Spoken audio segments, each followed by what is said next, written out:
দলীয় কার্যালয়ে এক সংবাদ সম্মেলনে দলের সিনিয়র নেতা সাদেক হোসেন খোকা বলেন, তাদের শান্তিপূর্ণ কর্মসূচিতে বাধা দিতেই সরকারি দল একই দিনে সমাবেশ ডেকেছে। গাউসুল আজম বিপুর রিপোর্ট। সরকারের নানা ব্যর্থতার প্রতিবাদে রোববার বিএনপির গণমিছিল হবে শান্তিপূর্ণ। এ কর্মসূচিকে ঘিরে সহিংসতার কোনো পরিকল্পনা নেই জানিয়ে দলের সহসভাপতি সাদেক হোসেন খোকা বলেন, তাদের কর্মসূচিতে বাধা দিতেই একই দিনে সমাবেশ ডেকেছে সরকারি দল।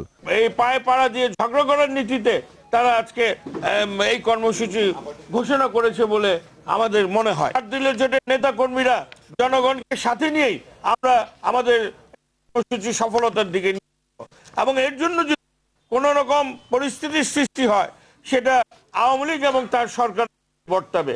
গণতন্ত্রের স্বার্থে আওয়ামী লীগকে তাদের কর্মসূচি প্রত্যাহারের দাবিও জানান তিনি। কারণ আমরা নিয়মতান্ত্রিক আন্দোলনে বিশ্বাস করি।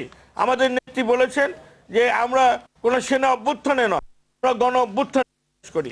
সুতরাং এই ধরনের কর্মকাণ্ড থেকে গণতান্ত্রিক ব্যবস্থাকে সমুন্নত রাখার স্বার্থে এমন কোন উস্কানি দিবেন না যাতে তৃতীয় কোন পক্ষ এখানে সুযোগ দিতে পারে। পরে গণমিছিলের সমর্থনে লিফলেট বিতরণ করেন বিএনপি নেতারা।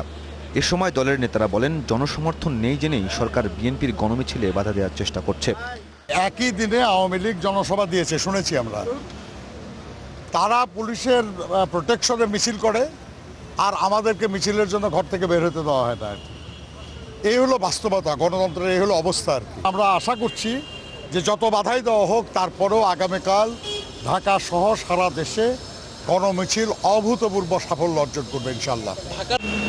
গাউসুল আজম বিপু,